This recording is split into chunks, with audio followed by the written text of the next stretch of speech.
जो मुस्कुरा रहा है उसे दर्द ने पाला होगा, जो चल रहा है उसके पाँव में छाला होगा।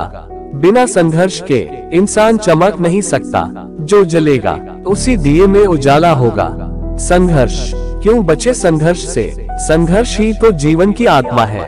जितना कठिन संघर्ष होगा उतनी ही शानदार जीत होगी। एक बार एक किसान भगवान से बहुत ही नाराज हो गया।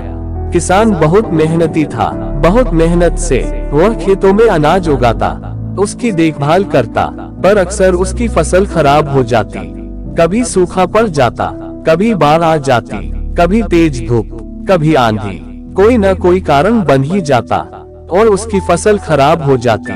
एक दिन वह किसान गुस्से में आसमान की ओर देखकर भगवान से कहा, हे ईश्वर, आपको लोग सर्वज्ञता मानते हैं कि आप सब जानते हैं, कहते हैं कि आपके इच्छा के बिना एक पत्ता भी नहीं हिलता, पर मुझे तो लगता है कि आप छोटी सी छोटी बात भी नहीं जानते।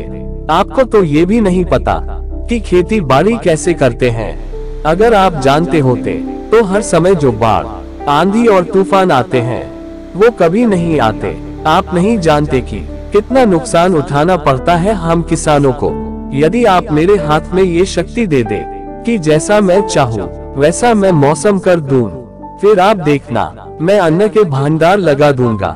भगवान इस किसान के तीखे वाक्य सुनकर मुस्कुरा रहे थे और वह किसान के सामने प्रकट होकर बोले, मैं आज से तुझे ये शक्ति देता हूँ कि तुम अपनी खेतों पर तुम्हारी जैसी इच्छा हो तुम वैसा मौसम कर लोगे। मैं बिल्कुल भी दखल नहीं दूंगा, तुम्हारी इच्छा से सब कुछ होगा। किसान बहुत खुश हो गया। किसान ने गेहूं की फसल अपनी खेतों में बोई। जब उसे लगा कि खेतों को धूप चाहिए तो खेतों को धूप मिले, जब पानी बरसना चाहिए तभी पानी बरसा।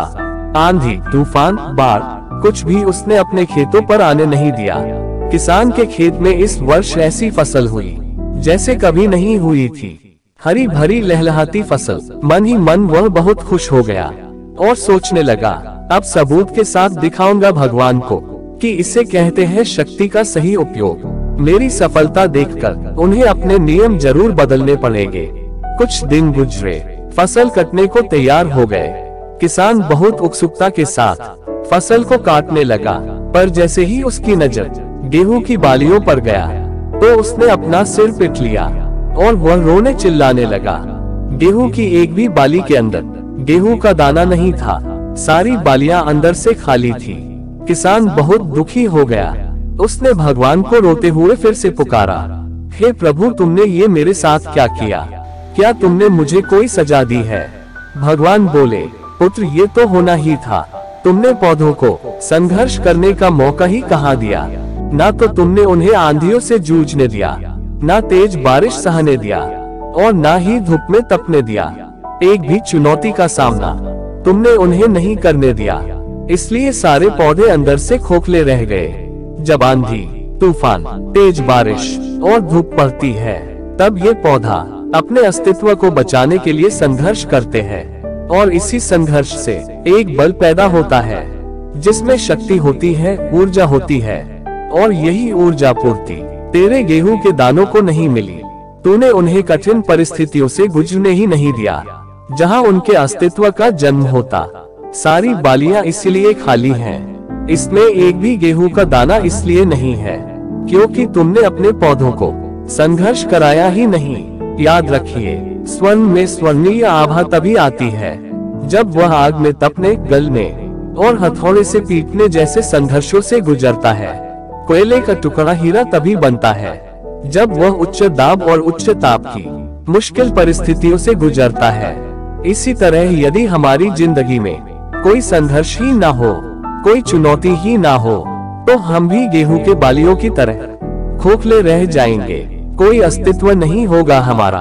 विपरीत परिस्थितियां, चुनौतियां, समस्याएं हमें और अधिक निखारती हैं। यदि जीवन में कठिन परिस्थितियां और चुनौतियां आए तो घबराना मत, बल्कि सामना करना, विश्वास करना कि आप और अधिक निखर जाओगे और अधिक मजबूत बन जाओगे। किसी ने कितना सही कहा है, जिंदगी जीना आसान नहीं होता, बिना संघर्ष के कोई महान नहीं होता। जब तक ना पड़े हथौड़े की चोट पत्थर पर, तब तक पत्थर भी भगवान नहीं होता।